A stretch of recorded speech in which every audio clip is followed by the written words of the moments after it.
भाई ने एक सवाल किया कि अगर जॉइंट फैमिली हो, भाई वगैरह रहते, अब्बा भी साथ है, तो सबके गोल्ड मिलाकर दिया जाएंगी ज़कात या अलग-अलग?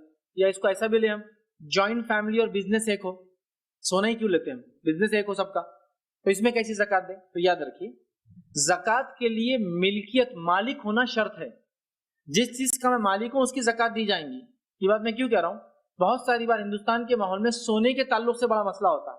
सोने के ताल्लुक से मसला ये होता है कि एक औरत का जब निकाह होता है, तो ससुराल की तरफ से कुछ सोना दिया जाता है या चढ़ाया जाता है। बहरहाल जो भी अल्फाज आप लोग बोलते हैं, सोना चढ़ाए।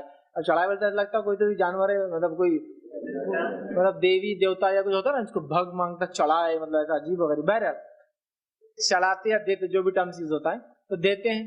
तो ससुराल से आता है तो मैं किसी भी लाती हूँ अपनी वालिद की तरफ से, वालदा की तरफ से। लेकिन एक प्रॉब्लम वहां पर सोने के ताल्लुक से ये है, वो जेवरात का कभी उस खातून को मालिक नहीं बनाया जाता है। वालिद अपनी मिल्कियत के दावेदार रहते हैं और इधर ससुराल वाले भी अपनी मिल्कियत के दावेदार रहते हैं। कभी ऐसा होता है कि ससुराल वाले वो जो जेवर दिए शादी में निकाल लेते हैं और अपनी बेटी को दे देते हैं, मतलब इसकी ननद को दे देते हैं, बोलते हमने तुमको शादी के लिए दिए थे। तो मिल्कियत होना जरूरी है।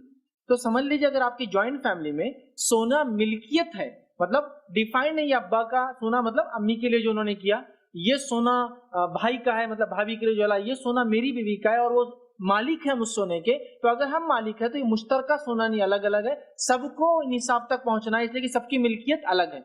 लेकिन अगर मिल्कियत कॉमन है, मिल्कियत कॉमन मतलब अब्बा ने सोना लाए, या अब्बा के पास आधा किलो सोना था या 1 किलो सोना था, और वो सब भावों को देते हैं, लेकिन ले लेते हैं, फिर देते हैं, फिर ले लेते हैं, कभी तुड़ा देते हैं, कभी बेच देते हैं, जरूरत पड़ने पे घर बनाने को बेच दिए, प्लॉट बनाने को बेच दिए, बिजनेस के लिए बेच दिए। इसका मतलब यह सोने के मालिक अब्बा है, वो पहनने देते हैं बहुओं को, तो लिहाजा फिर इसकी ज़कात सिर्फ अब्बा देंगे।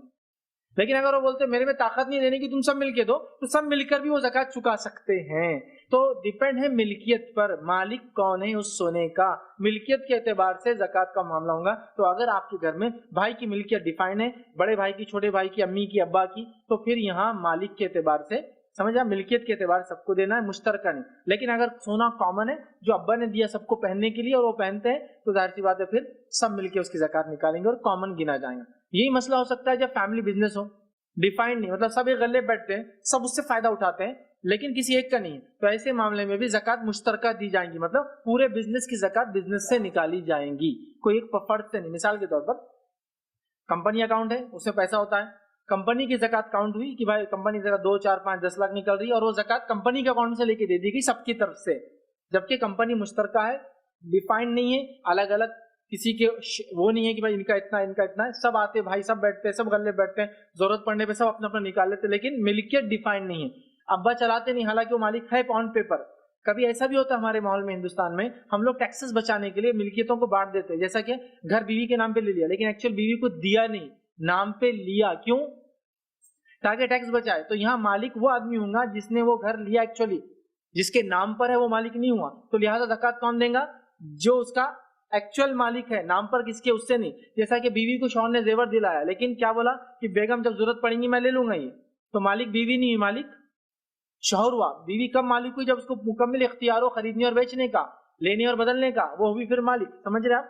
तो बहरहाल हमारे पास ये चीज डिफाइन नहीं होती, तो लिहाजा मिल्कियत पर है, तो मिल्कियत जिसकी वैसा होगा। तो मुश्तरका बिजनेस मैंने बता दिया कैसा करेंगे आप।